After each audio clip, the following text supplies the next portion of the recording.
Baseball is not a grind. Baseball is a privilege. We're really good at cliches. Baseball is a game of failure. The mindset I'm trying to shift is that baseball is a game of opportunity.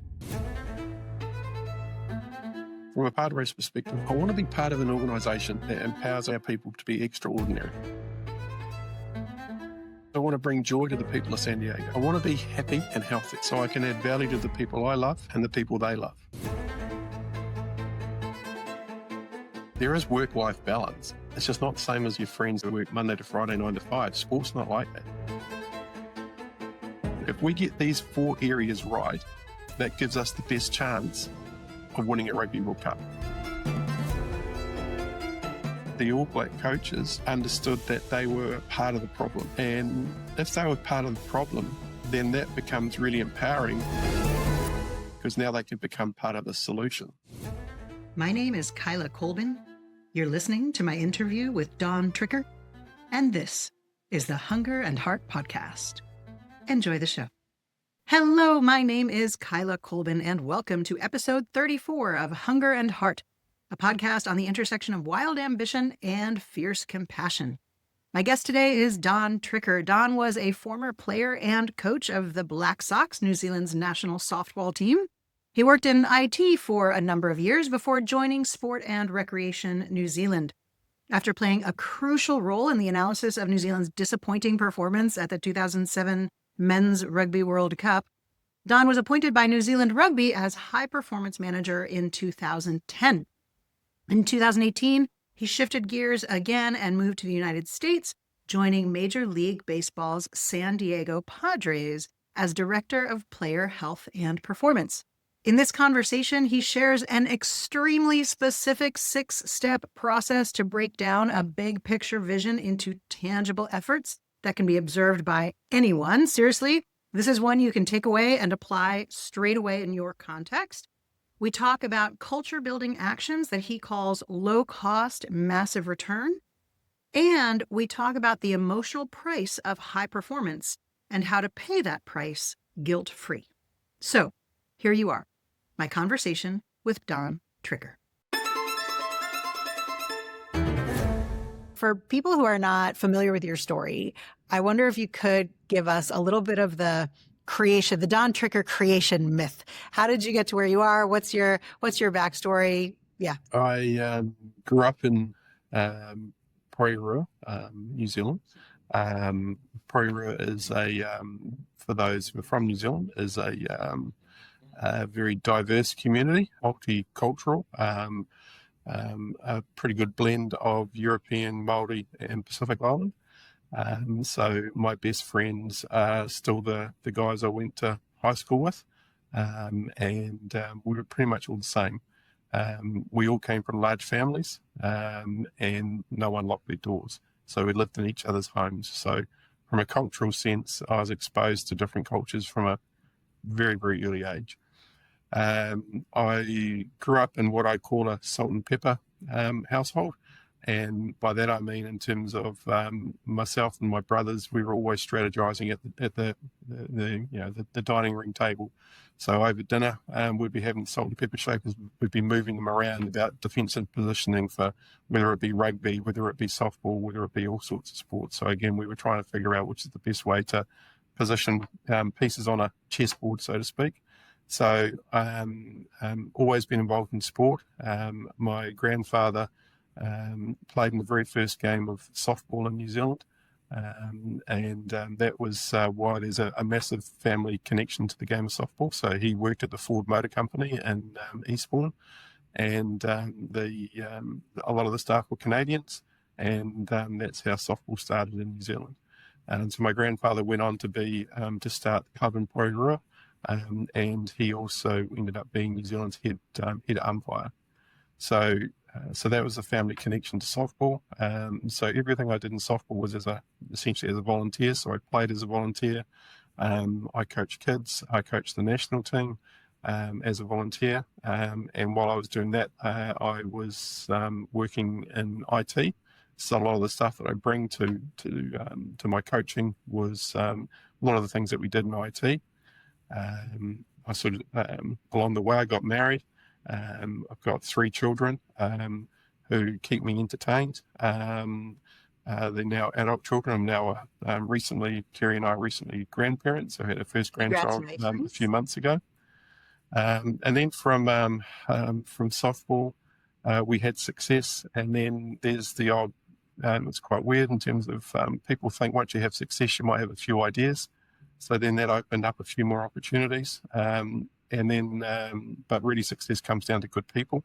And I was fortunate to be involved in teams with very good people, and we had success on that international stage. I then had an opportunity to work in sport, combine passion with employment. So that was working for an organisation called Spark, and which is sort of Sport New Zealand, High Performance Sport New Zealand. That's what that merged into. I was given the literal blank sheet of paper, and it was so we're in trouble with high performance coaching. Do something about it. So initially, it was all about coaching, and again, worked with some really talented people as we're trying to figure out what coaching is, and what do we think, and if we're going to make a difference in high performance coaching, then what's our approach? Worked with people like Graham Robson, Richard Smith.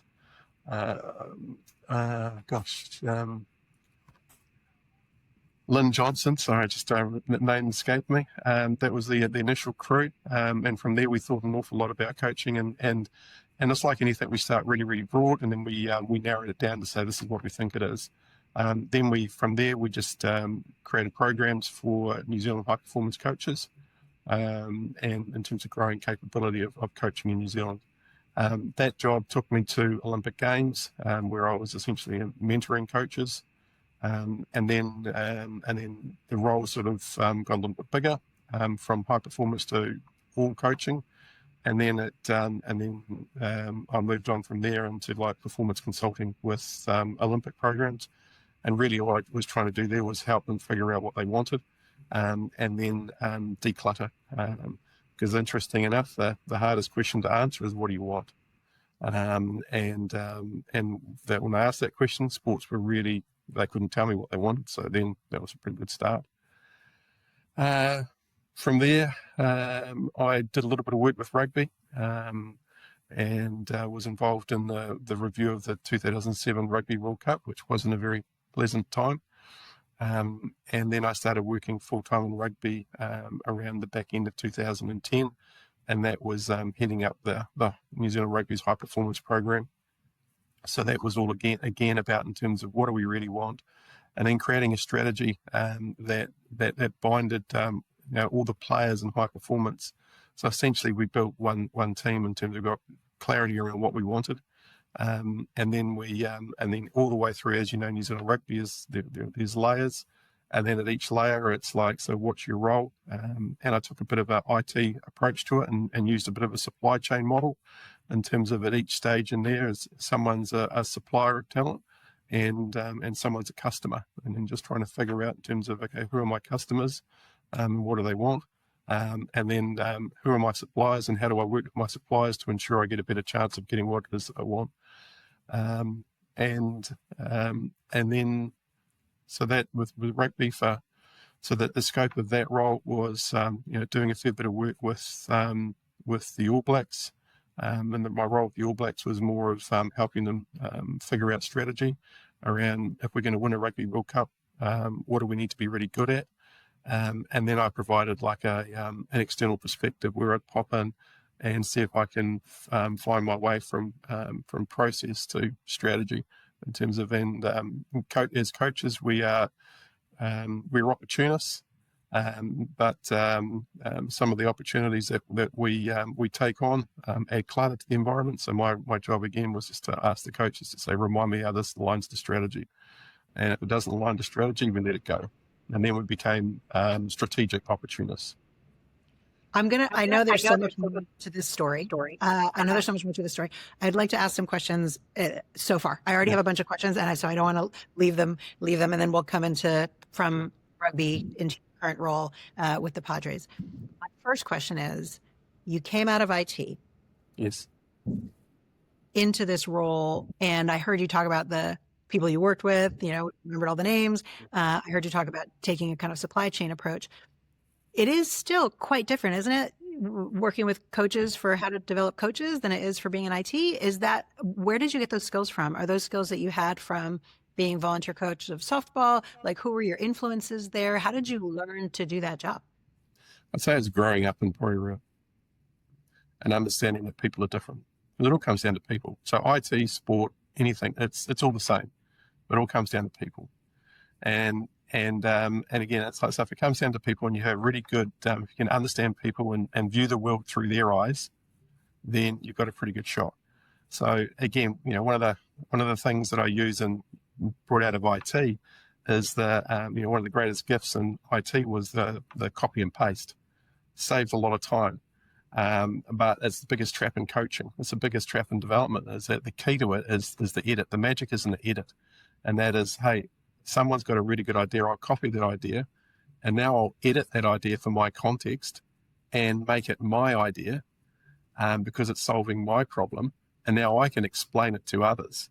But if I just copy and paste, I'll never be able to explain it to others and it won't work for me. So those simple concepts. And again, another illustration of what I did in IT, my job in IT was to ensure I got between the customer and the developer. So my job was to ensure that the customer got what they wanted. And the only way that would happen is if the requirements were really specific. So as an example, what often happens in IT is a developer delivers a cow to the customer. And the customer goes, no, I didn't want a cow, I wanted a horse. And then the developer says, no, you wanted an animal with 4 legs and a tail. That's a cow. So my job was to get in there in terms of, so what do you want this animal with 4 legs and a tail to do? And then when we got, so now we understand it's a horse. Now we're not going to waste time and expectations are going to be aligned. And that's all I do in sport. So when I work in sport, I get very, very clear in terms of what the outcome is that we're looking for. So I don't live in a process world. I define the outcome, and then that enables us to really look at in terms of our system structures and processes and adapt to give ourselves the best chance of getting what it is that we want. So I love this. And something I just heard you say there that I really want to pick up on is, what do you want this animal to do? And one of the things we refer to all the time is a framework called the Jobs to be Done framework from Clayton Christensen, who said, we don't buy products and services, we pull them into our lives to help us make progress. And so the core question, if you're looking at things through a Jobs to be Done framework, is what are you wanting it to do? So it's not that I want an animal with 4 legs and a tail, it's that I want to be able to ride this animal to go places. Yes. And so I hear you say that. And then when we understand what we want the animal to do, we can go, oh, that's a horse, not a cow. Great. Now I've understood that. In the sporting world, I know for lots of people, what do we want to achieve? We want to win the championship. What do we want to, what kind of objectives do you bring in that are different? Or what are the kinds of conversations you might have about goals or objectives that might be different to just, I want to win? Or are they different to I want to win? So let's use, and this is the stuff I did all the way back with when I was with softball, and we use the All Blacks as an example. Okay, so the All Blacks wanted to win a Rugby World Cup. We hadn't won it for a long time in 2011. So we went through a process of, okay, we know we want to win. And we know that in terms of there's no guarantees in sport. All you can do is get to the start line with the best chance of success, because the other team or the other athletes just might be better than you. So they want to win too. Yeah, we went through an exercise to say, okay, so what do we need to get right to give ourselves the best chance of winning? So in 2011, we went through an exercise, and we had in terms of, and it was, and the way that we did it is that I'll use 2015 as an example, and I'll come back and explain 2000. So 2015, we'd say about 2.5 years out from the World Cup, we sat in the room and we go, it's the 31st of October. We're sitting in the grandstands at Twickenham and we're jumping up and down. We're hugging each other. We've just won the Rugby World Cup. Why? What did we do? What did we get right? So we went through this exercise, and everyone in the room then shared their ideas, and we kept on going. We had about 70 ideas in terms of this is what we did. And then once we went through in terms of we got rid of all the duplications, and then real clarity on what they were. We then prioritized them down to 4 things, 4 areas. So then it was like, if we get these 4 areas right, that gives us the best chance of winning a Rugby World Cup. It doesn't mean we're going to win a Rugby World Cup, but it's going to give us the best chance. So then those 4 areas, and that was when I talk about strategy, is that those are the 4 areas we needed to be excellent at. So then everything that we did on any given day would have a direct link back to one of these 4 areas. And if it didn't, we were just creating noise, cluttering the environment. So that's what we did. And that's, again, where my role would be to tap coaches on the shoulder and say, really great idea, great initiative, talk to me about it. And the coach would be really excited about it. And then what I'd say, now remind me again how it impacts one of these 4 areas. They go. And then we let it go. We were disciplined enough to let it go. Given that we're 10 years on. That's what I mean. So we had 4 in 2015. In 2011, we had 9 of them. So again, we came a long way. So we went from 9 in 2011 to 4 in 2015 because our thinking got better and it got sharper. And it was like, actually, these are the 4 that are really critical. Given that we're 10 years on, can you share the 4? I could say in terms of what they were about. One was about commitment.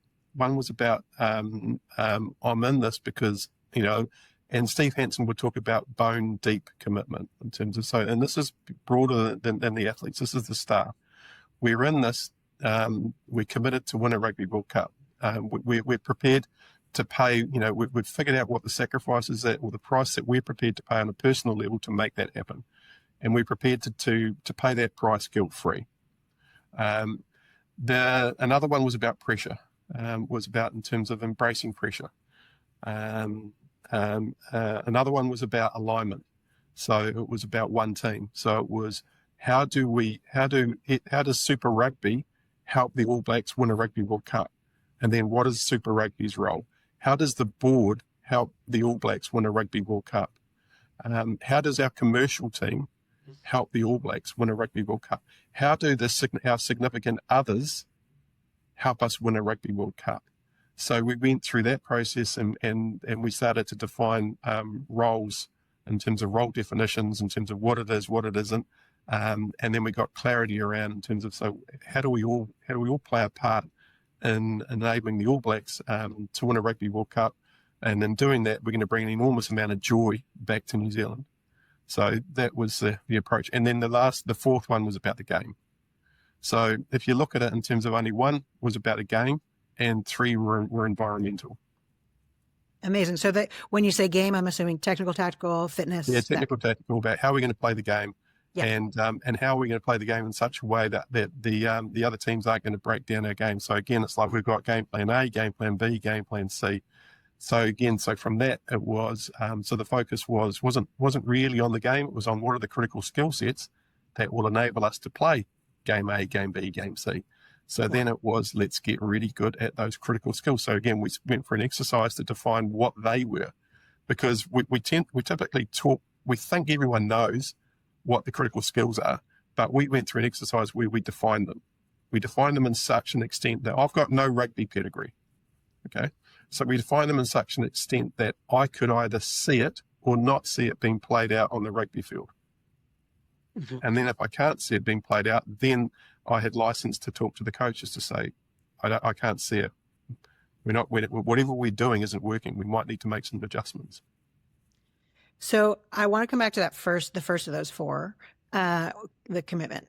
And, as you know, I am obsessed with human behavior and how do we hold ourselves and each other to account with care and respect and kindness and empathy.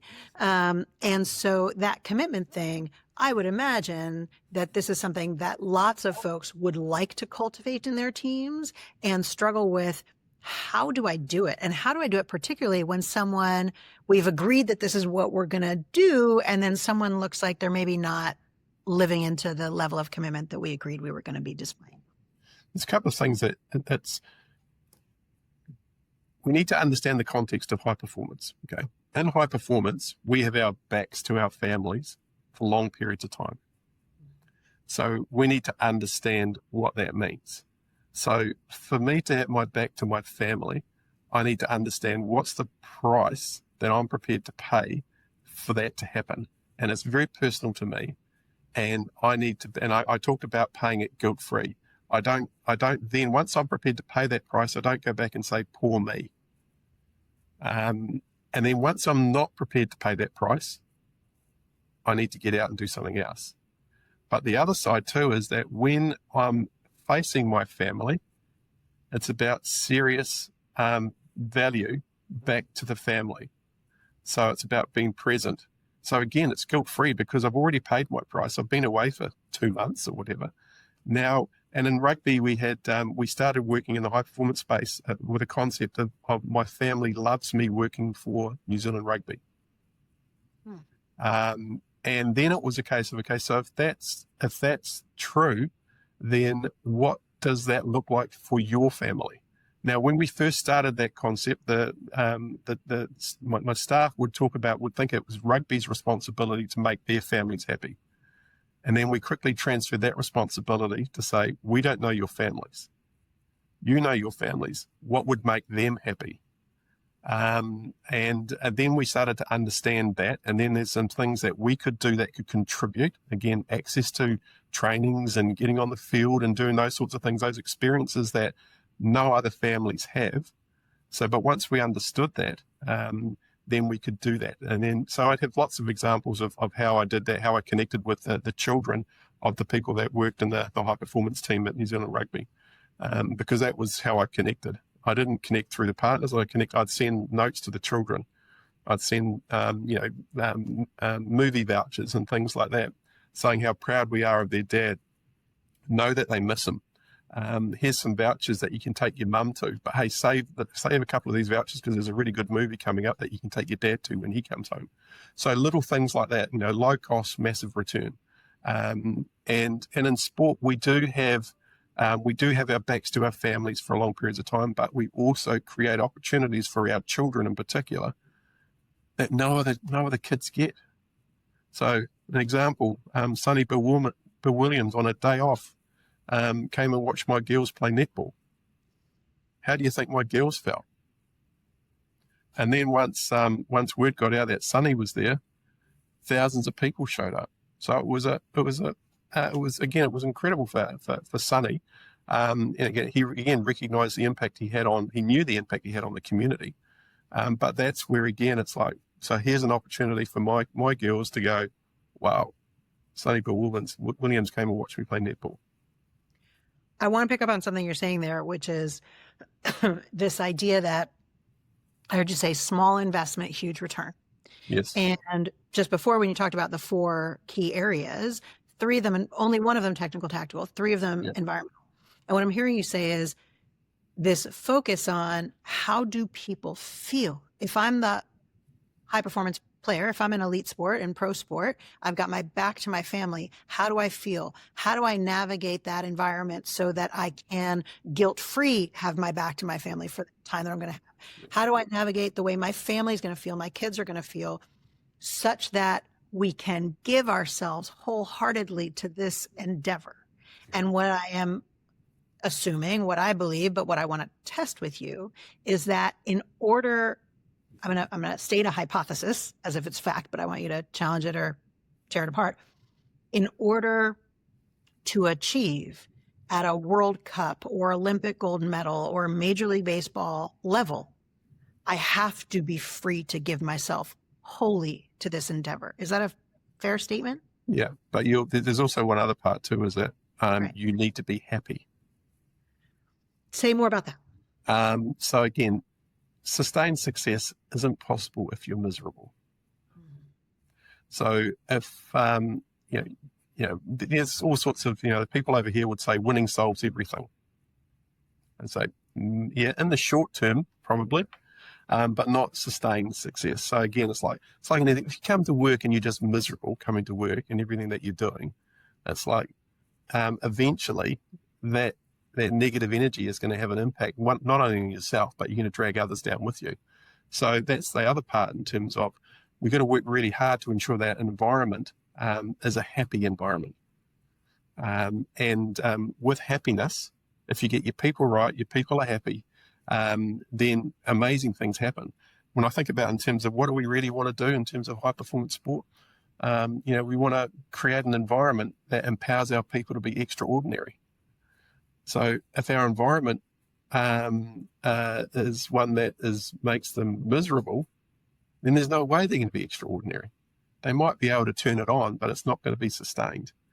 And that's, the concept of laughter. So if I can digress in terms of the hardest question I've ever been asked in my life was my 13-year-old asked me, she just started high school. She came home and she said, "Dad, what's love?" Because she thinks she comes home and says, "I've just found my soulmate." So 13. At 13 years of age. So as a parent, I'm going, wow. So I fluffed my way through it. But then what I shared with her is that what I do know is that if there's laughter, there's a good chance there's love. And then I started to think about that, about the laughter, about all the organizations that I've been a part of, where there's organic laughter, they've all thrived. Where laughter is manufactured, the environment hasn't been very good and they haven't thrived. So that's when I work with any other teams, I'm looking for and I'm listening for laughter. Okay. This is so interesting. And I hope that's the title of your book. Laughter. I'm just an ordinary kid from Porirua. There will be no book. Everyone's just a person. All the people who write books are just ordinary people as well. This is the thing that I just heard you say, though, is where laughter is manufactured. Yes. And of course, laughter is one of those things that it's either like you can't manufacture, you can't force it. No. So how do you cultivate an environment where people feel free to laugh? Well, make it important. And again, through leadership, it's like, and Steve Hansen was a master at this. So, and I've still got photos, and I use photos when I do PowerPoint presentations and talk about laughter, where it's a team photo, and Steve and Richie McCaw are belly laughing. Steve had the ability in terms of to create that environment where there's real belly laughter, and then now it's time to go to work. And again, it's like, and laughter is an energizer. So often after, with the All Blacks, one of the things that we would play at Twickenham, and the English would have us going around all sorts of different places, and it would take us an hour to get to Twickenham. And when we got there, the players were grumpy about how they'd been shafted and cooped up on this bus for an hour. So then what we started doing was we started playing games with them once they first got to that, and the games generated competition, generated laughter, and within minutes they'd forgotten they'd been on a bus for an hour. So re-energized, recentered, and now we're ready to start preparing to play England. I have a really silly question here. So Steve, funny guy. Graham Henry, funny guy. This might sound really ignorant or obvious or silly, but what do you do if you're not funny? What do you do if you're not someone who can create that kind of belly laughter? Well, I'm an example of that. Again, so I knew what I needed around me in terms of when I recruited support staff, and I needed storytellers. And through storytellers, created laughter. I needed to laugh. So again, it's like you can recruit very highly capable people who are pretty good at telling stories, and some of those stories typically end up in laughter. Mm-hmm. Gotcha. So you're not trying to be funny if that's not your jam. No. Again, it's like you look at anything. I mean, it's like there's all sorts of humor in terms of, again, in high performance sport is incredibly stressful. There's gallow humor. There's all sorts of different types of humor, but it's just again, it's like we just share an experience.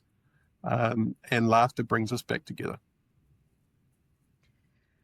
You've mentioned Steve Hansen a couple of times, and I did a bunch of stalking of you in preparation for this conversation. I read a quote from him where he talks about you being a really key influence for managing the difficult period after the 2007 Rugby World Cup. Why did he say that? What role did you play? What did you see as your kind of involvement there? So are you across the backstory in terms of 2007 Rugby World Cup? Fill me in. Okay, so, and I'm not entirely sure how broad your audience is. If you're a New Zealander, you live through it, you pretty much understand it. If you're not a New Zealander, you probably wouldn't be able to connect with it. But New Zealand, 2007, New Zealand were by far and away the best team on the planet. So they were the favourites to win a Rugby World Cup. They lost in the quarterfinal to France. So that meant that instead of going off to the semi-final, they were returning to New Zealand. Now in New Zealand, the country was in mourning. And then of course what happens when things don't go your way, you get incredibly emotional and you just want to attack everyone and sack everyone. There was a calling for an independent review of what happened with the All Blacks, why did they fail? So somehow myself and a guy called Mike Hesson, who was very, very talented and carried me a lot through that review, we completed the review. There's a few things that we did around the review that were a little bit different. And that was, so my focus was more on the high performance side, the performance side. Mike's was more around in terms of, the business side of the Rugby World Cup. And we got heavily criticised initially because we didn't start the review until, so this happened that it was the 7th of October that they lost in the quarterfinal. I knew that because it was my son's birthday and he wasn't happy. And it was also my daughter's birthday as well. So, sorry, not twins, 3 years apart. So, but coming back to that, so we didn't start the review until the new year. And that was very deliberate because New Zealand as a country were incredibly emotional. So if we wanted to understand what happened and really understand the learnings, we had to let a little bit of time go to let the emotion sort of leak out so we could have some decent conversations. And then what we ended up doing is there was a series of, so I talked to a lot of players, talked to a lot of the coaches, and we just tried to understand what happened on reflection. You had a bit of space now and you think you do differently, the usual sorts of things around reviews. And then we just recognised again that because the easy solution was that the All Blacks got basically the reason for the loss was that it was a poor refereeing performance. And that happens in sport every week. There's referees make mistakes. And there might have been a little bit of truth in that. But the real challenge is that we needed to ensure that the All Black coaches understood that they were part of the problem. And if they were part of the problem, then that becomes really empowering because now they can become part of the solution. Now, New Zealand Rugby did something very different as well in 2008, and that is that for the first time in their history, we retained the coaches. So there was a high degree of, again, conversation with New Zealand Rugby about in terms of there were two options, and there were two very, very good options around which way they could go. My argument to New Zealand Rugby at the time is that you've just had a group that have been through an incredibly rich experience. Yes, it's devastating. Yes, it was disappointing, but it was incredibly rich. So, and they're talented. And they're motivated. We've got to give them the opportunity to leverage off those learnings, to grow as coaches, to create the environment, to give ourselves an even better chance of winning in 2011. But it did take those coaches probably a couple of years to accept that they were part of the problem. And then from there, from about 2009 on, I felt that again, it was incredibly empowering for them. And there's massive mindset shifts. And then we started to, again, in 2009, we started planning for 2011. And the lessons learned in 2007, we ensure that we leveraged off those and worked really hard to ensure that they weren't repeated. I'm obsessed with this story. And the thing I'm obsessed with in particular is I have a real fascination about the difference between accountability and blame. And for me, one of the primary differences is that blame is looking to land somewhere. And so blame is the hot potato that I don't want it. I want to give it to you, or I want to give it to the ref, or I want to give it to somebody else.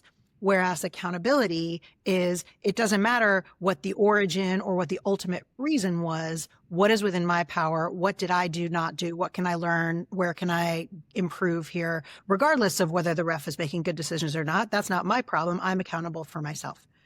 And what I just heard you say is that you had coaches, it took them a while to realize they're part of the problem. And of course, the coaches are the coaches have their learnings, the players have their learnings, the ref will have his learnings. Everybody's got their learnings. They're accountable for their own selves. It's not saying it's the coach's fault versus the ref's fault.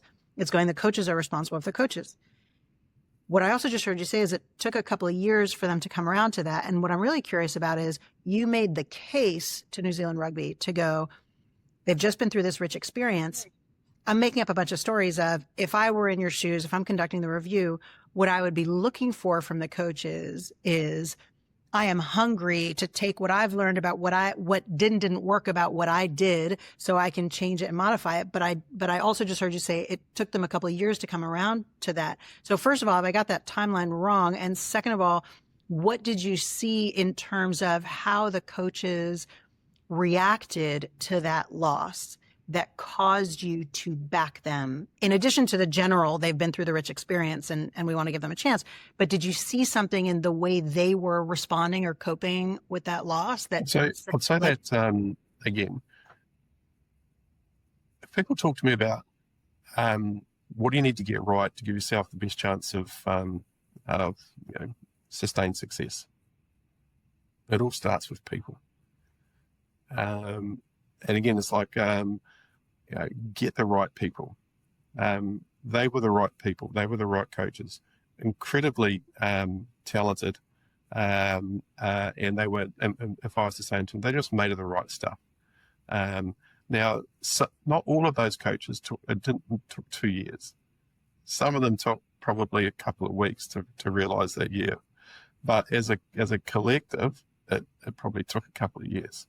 Others were more accepting of their role in the demise more than others. But eventually we all got there. So I guess where I come back to there is that I knew those guys. I knew in terms of their collective capability would trump any other individual, any other coaching group that would come in. And I'd probably argue that the coaching groups through 2000 and running into the 2011, 2015 Rugby World Cups were, you'd be hard pressed to find a more complete skill set where, again, no conversations were off the table. I mean, they let someone like me into their environment. No rugby pedigree. You've got to be really, really secure in yourself to open up to what it is that you're doing for someone that sees things completely differently. So I remember Steve talking about an example was that he used, I took our manager, our head coach, and spent a little time with the All Blacks back in 2016, 17, 18, maybe when I was over here. And Steve said, "What do you know about Don?" And then the coach would go on and he goes, and then Steve took a salt shaker and put it down on the table and said, "Okay, what do you see?" And then the coach would say, "I see a salt shaker and this is what it's for." And he said, Don would see that and he'd also see that as a paperweight. I said, that's the value of, he sees things differently. And then by seeing things differently, he again, with that different perspective, you go, oh, okay, I wonder why he's seeing it that way. And recognizing I don't always see it right. But that was the group of people that we had. And for me, it was like, we'd be relying on luck again to win a Rugby World Cup in 2011 if we didn't reappoint that group. You just talked about the courage that it took them to bring you on with no rugby pedigree. No pedigree seems to be a theme for you. Talk to me about your current role. Yeah. So I am the very American role, Vice President of Player Health and Performance. So essentially what that means is my role is to ensure, Vice President of Player Health and Performance Player Health and Performance for the San Diego Padres. Major League Baseball. Major League Baseball, yes. Excellent. So,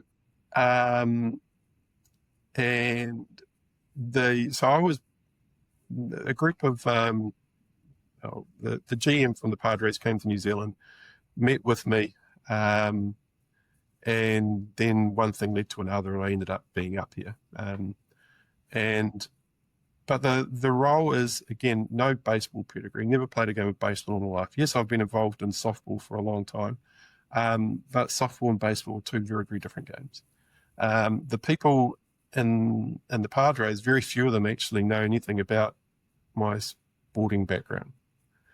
They just know me as, oh, he's that guy from rugby. But my role was, what I did know is I knew high performance. I knew what it looked like. I knew what it felt like. And then I also know what alignment felt like. So then principally I was brought up here to actually, one, help with what are we trying to do? How do we simplify things? And then how do we actually work as a cohesive unit? And the first group I had was the medical team. So the medical team, pretty much in every organization that I'm part of, is that if there's going to be an issue, it's probably going to be in that well-being space. And without being terribly disrespectful in terms of, there's a hierarchy. And with hierarchy comes ego. And then we worked pretty hard here and there was a model that we used at New Zealand Rugby, is that we rebuilt medical team with support staff for the Padres. And it was the same model. It's like, what's our purpose? Okay, so now we figured out what our purpose, what are the three things we need to get right to give ourselves the best chance of realizing our purpose? And then, okay, now that we've got that right, what are we going to do to give ourselves the best chance of getting those three things? 5 areas. And then what are we not going to do? And then who are our critical relationships and what do we need out of the relationship? And what's one thing that's going to screw all this up? So on one sheet of paper, we went through that exercise. So as an example right now, in terms of the medical team, our purpose is to develop powerful, explosive, resilient players that dominate baseball. When I first came here, it had nothing to do with baseball. And it was like, well, whatever we're doing, if it doesn't impact on the baseball field, then we're wasting our times. And then it's like, what do we need to get right to make that happen?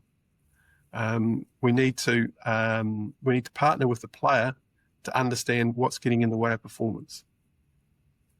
Then we need to collaborate. We need to collaborate with coaches to ensure that, again, we've got one plan per player. We understand what the issues are.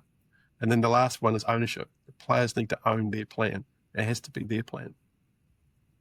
And then it goes on from there. So that's just an example of what we've done here. Now, obviously, baseball, very different to softball, even more different to rugby. So I'm going to assume near zero technical tactical crossover, maybe a little bit of fitness crossover. Well, what is common amongst the emotional dynamics or the relational dynamics that you're able to bring from the All Blacks? I'll take a step back in terms of, again, it's like I'm not a complete novice. So technical, tactical, yes, but at a strategic level, softball and baseball are pretty much the same game. Mm-hmm. So you've got to score runs, you've got to move runners, you've got to do that. But how you do it's very different. And the same with rugby. At a strategic level, I understood the game of rugby. I was a New Zealander. So, sure. There's pretty much all New Zealanders understand the concept of rugby, what you're trying to do. And I had, simple concepts in rugby, and that was to say it's pretty easy. It's like when you've got the ball, it's about creating time and space to do something with it. When you haven't got the ball, how do you take time and space away from the other guy so you can get it back again? So pretty simple stuff. But to come back to your question, remind me what your question was. My question was, what were the commonalities in terms of like the emotional dynamics, the relational dynamics that, yes, you have a strategic level understanding of the game, but you have deep expertise in those emotional and relational dynamics that you can transfer from one domain to the other. Yeah, sure. Again, it's like clarity of outcome. So again, I'd argue that if I had a year to plan, I'd spend 364 days figuring out what I wanted, and I'd operationalize it on the last day. Mm-hmm. What tends to happen is we tend to operationalize things before we've figured out what we want.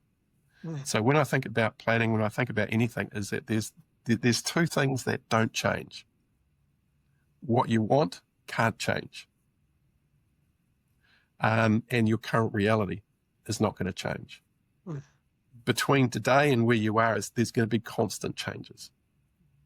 But what we tend to lock in and we start, whenever I hear people talk about process, it's about the process, I get really nervous. And that is that the process will always deliver an outcome. It just might not be the outcome that we want. So, and in coaching, coaches don't want outcomes clearly defined, because that means that they can be held accountable. If they live in a process world, they can wiggle and weave and no one's going to be held accountable. So that it's really clear. So in baseball here, we similar things we did with the All Blacks. We broke the skill set down to a level that our owner can either see it or not see it being played out on the baseball field. So then he has every right to come down and talk to the coaches and say, whatever you're doing isn't working. Do something different. Now, our coaches hated that. But again, it's just like, if we don't really understand, I mean, in any walk of life, if we're going to build a house, we've got a pretty good picture of what we want the house to look like. We don't just start, well, let's just chuck some foundations down here and building slab here, and we'll put some foundations down here and we'll see what it turns out to be. That's not the way it works. But in sport, often we get caught in the process world. This is so interesting to me because this has been actually a huge topic of conversation. And we are currently in the midst of a cohort of the Crusaders Leadership Program. And they literally have a poll going about whether your team has more process-focused goals or more outcome-focused goals. And I quite often hear people arguing more for process goals because you can't control the scoreboard, and the scoreboard, you could be winning but barely, or you could be losing but on your way to your win. And so I'm really curious about this intersection of, like, when, in your view, are there moments when a focus on process over outcome is useful, or is your view that it's always like the outcome focus is always more useful? You've always got to have an outcome. You've always got to say, what, again, it's like, to remind me, what am I doing this process for? Because if you've got a clear outcome, then that gives you the courage to adjust your, like, say, your process, your systems and your structures. You could say, actually, what we're doing we're not going to deliver that outcome if we continue what we're doing. And when I think about process goals, I think about skill acquisition. So it was like, and I don't know if we're talking about the same thing here, but it's like, it's again, it's like you've got some milestone checkpoints to say, are we on track to deliver what we want? So that might be in terms of how they interpret in terms of that's a process goal, but it has to be lining up with what we want. If you lose sight of what you want, and you focus in down here, then it's unlikely you're going to deliver what you want. So when I think about skill acquisition, and I've been fortunate to be, spend some time with incredible organizations, but probably some of the best skill acquisition I saw was with the Navy SEALs. So Navy SEALs are about 15 minutes from where I live. So, and they had, so the context was they had a group of college quarterbacks. So college quarterbacks seek to be these leaders, and they were there, and they were there for a 5-day leadership program with the SEALs. And then what they did was that they put them in the surf. So the objective was that as the surf is coming over your face, you control your breathing and you don't step up. So that's the outcome, is to say stay controlled as the surf is coming over your face. So they started with these guys lying on their backs with their, their heads to the surf, where there was no surf. So they were just lying on their backs. Surf didn't even hit them. Okay, and then after a little while, they mastered that skill set. Okay, now let's move them back a little bit. To back in terms of where the wave was starting to just lap at their ears. One or two of them popped up. It was like, okay, you need to come back to where there is none. So master that.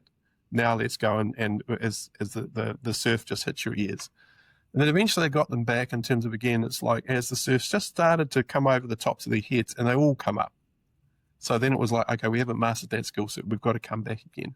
Get comfortable. Okay, get comfortable being uncomfortable. Now we've done that. Now let's add another layer of uncomfort, and let's see if we can master that. And that's when if I think about process skills, then that's what I'm thinking about process skills in terms of, I can execute the skill set with no pressure. And then let's see if I can just lay another little pressure on it, another little pressure, another variable. Now we're getting to game speed, and it's like, okay, now we're ready to test it in a game situation. So I'm not sure if we're talking about the same thing. So that's when I think about skill acquisition. And in baseball, our coaches, in baseball, a little hit's called a bunt. And then they do, when I'd see bunting practice, and none of our guys know how to bunt, because they've always been the best players in their team. So they've always been hitting home runs. So they've never been asked to bunt. But to win a Major League Baseball game, you need to have that skill set. And what we would do is we'd set it up with a machine, and we'd be firing these balls at them at 90 miles an hour, and they were terrible. And then you just go in and you stop and you talk to the coaches and say, these guys don't even know how the dance move yet. They don't know what to do with their feet. So then we broke it down in terms of, we understood how to dance, in terms of get our feet in the right position. Then we had a bat. Now we understood a bat. We understood how to manipulate the bat. Then we were just 2 or 3 feet away, just lobbing a ball to them. Can they move their feet? And eventually we got to 90 miles an hour coming at them. But the expectation was that we can throw this thing at 90 miles an hour, and these guys are gifted athletes, they'll figure it out for themselves, but they had no idea what they were doing. So that was a poor example of skill acquisition that we've adjusted. It's so interesting what I'm hearing you saying. So first of all, I love that model that you described in the SEALs, and I'm picturing myself lying on the surf there, and that would definitely be put me to a huge test. But what I'm really hearing you saying here is process in service of outcome and accountability for outcome. And when we're tied to outcome, then that lets us go kind of continually monitor, is this the right process? Is our process focus the process focus that's going to serve the thing that we're here to do? Correct. Yeah. I have heard you talk about in baseball that lots of people describe it as a game of failure, and that you think about it differently. Yeah. Can you tell me about that? There's a couple of things. So there's, so baseball, we're really good at cliches. Baseball's a game of failure. If you fail 7 times out of 10, you're a Hall of Famer, one of the best players ever to play the game. So the mindset I'm trying to we're shifting is that baseball is a game of opportunity. There are very few sports where you get a chance to put something right within 15 or 20 minutes because you have another at bat.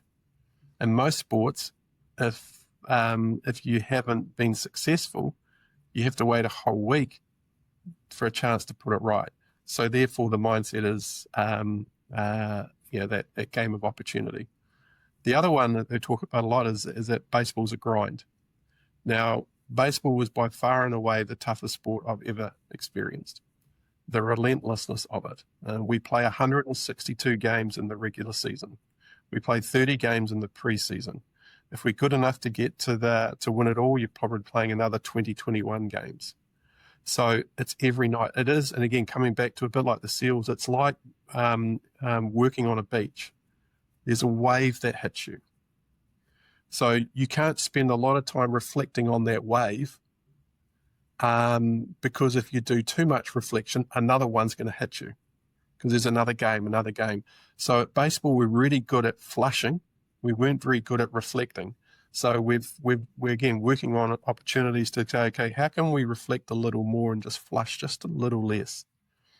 But where I was going with this, and I lost my train of thought about in terms of baseball, is that, so the mindset is that baseball is not a grind. Baseball is a privilege, because there have only been 23,000 players who have made the major leagues in the history of the game. So a very, very tiny number have the ability to actually play this game. So the game is a privilege. And so that's the mindset that we're trying to shift as well. I love this premise, and I want to touch on this idea, the shift of mindset from it's a game of failure to it's a game of opportunity. I find this whole domain really interesting. We've been doing a bunch of work in the football, aka soccer space, and one of the things we've learned through that work is that different positions within that sport will have different mindsets. And so, for example, a goalie, let me start, I'll back up for a second. A striker, they're only focused on opportunity. Their ambition is, how can I get as many shots on goal as I possibly can? And, it can only go up from here. Whereas a goalie starts from, the goalie is a deficit position. This is how goalies have described it to me. It's a deficit position. You begin the game with the best possible outcome you could hope for, which is 0 goals scored against you. And you can only stay the same or go downhill from there. Like, there is no improving once you begin. And the thing I think is really interesting about this is that all of this that we're describing, whether it's a deficit position for a goalie, whether it's approaching it as a sense of, from a position of failure, opportunity, grind, privilege, that all of this is story. And what I also heard you say, and I heard you talk about this with when you say we accept turning our backs to our families guilt-free, there's a piece there for me, which is that what is required is just radical acceptance of whether we see it as privilege or opportunity or failure or deficit or whatever. This is what we've signed up for. This is what we're in for. Yeah.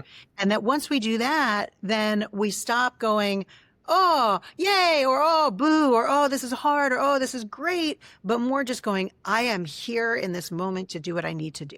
Is that something you? Yeah. It's a choice. And it's like we choose this role, we choose this job. And then when I hear in terms of, again, a little bit of work back in New Zealand about work-life balance and high performance, and I say, it's just different. It's like there is work-life balance. It's just not the same as your friends down the road who are like work Monday to Friday, 9 to 5. Sport's not like that. So, and that's the thing, and that's the thing. If that's the balance that you're looking for, get another job. But you need to, again, figure out in terms of how do you make this work for yourself and your family. And you'll find balance, but just don't compare it to someone else. No, I was like that when I was playing. I was working, so so married, career, softball, and then the other parts. All my friends were like golfing and doing things like that, and that was their leisure time. So it was like it took me a little while to figure out in terms of actually softball was my passion, so that was my leisure time.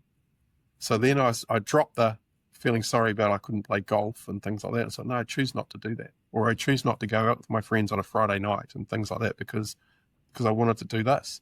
And then at the moment, again, I didn't want to do that. Then I can go, okay, I dropped that. Now I've got time to do these other things. No. I love this so much. I love this invitation to power and agency.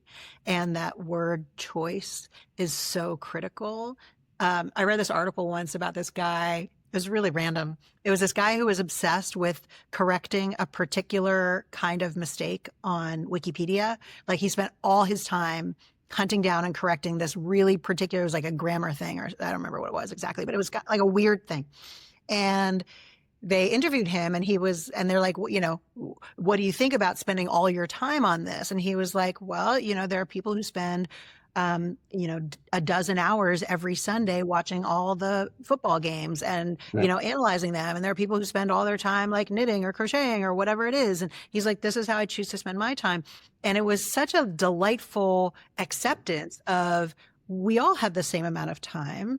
And what we're talking about here is, how do I choose to spend my time? And then owning that choice, so I don't have this feeling of I'm hard done by, or it's not fair, or I don't have work-life balance. Well, I had John Kerwin on. He was my very first episode was with JK, and he was like, balance is bullshit. There's no way. Like, especially in your world, as you say, we're not going to do 9 to 5 and go home and don't call me on the weekend. You're in the wrong job if that's what you're trying to achieve. But if you are trying to achieve that, good for you. Choose the job that's going to work for that. And that's when I talk to my friends in New Zealand, and when people come across, like I've had hundreds of people come through San Diego since I've been here, and they can't believe how the hours I work. So typically I'd get to work. Our game is like 7 o'clock at night. Typically I'd be in the office by about 10:30, and I get home about 1 a.m. And that's every day. I get about 1 day off a month. Wow. And it's that's just again what we need to do if we're going to give ourselves a chance of winning it. Now, when I'm not ready to do that, I'll go off and do something else. So, and that's the other part. Again, I think about in terms of even the way I came up here. It was, people change jobs for. If I think about it, into one of 3 areas: money, opportunity, and the one that we forget about a lot is happiness. I was well paid at New Zealand Rugby. I had lots of opportunities, but I wasn't entirely happy. And when the Padres came to me, they got me at a time where I wasn't entirely happy. And then the argument got compelling to go, oh well, I'll give it a go. About 4 years before the Padres, an NBA team did something similar. But I was incredibly happy, and the conversation didn't go anywhere. So that's, again, it's like in an American sport, very few people, and again, we're looking at in terms of contracts, very few people sign contracts for happiness. This is where I want to be. So I'll leave money on the table to be where I want to be because it makes me happy. Most are chasing the max dollar. So we had one of our young players, Jackson Merrill, who signed a contract, who's got heavily criticised. But he signed it for, this is where I want to be. And he got heavily criticised by the union to say that you should have, if you held out for like 3 or 4 years, that 150 or 200 million contract would have turned into like a $500 million contract. And he goes, not interested in that. I'm interested in staying here, and that whatever the contract he signed, that's an awful lot of money. But he's an exception to the rule up here. Yeah. I mean, in many places, an exception to the rule. We're getting close to the end of our time together. I have a final question for you, which is, as I've said, I'm not interested in any kind of, gossip or gotchas or, dirty laundry or anything like that. What is it that was not fulfilling for you when you were nearing the end of your time with NZR, and what were you looking for that led you to join the Padres? If you can share that. Well, I came to the Padres for 2 reasons. Let's leave New Zealand Rugby behind. And it was like good people, and they're trying to do something that's never been done before, and that is win in San Diego. So that's why I'm here.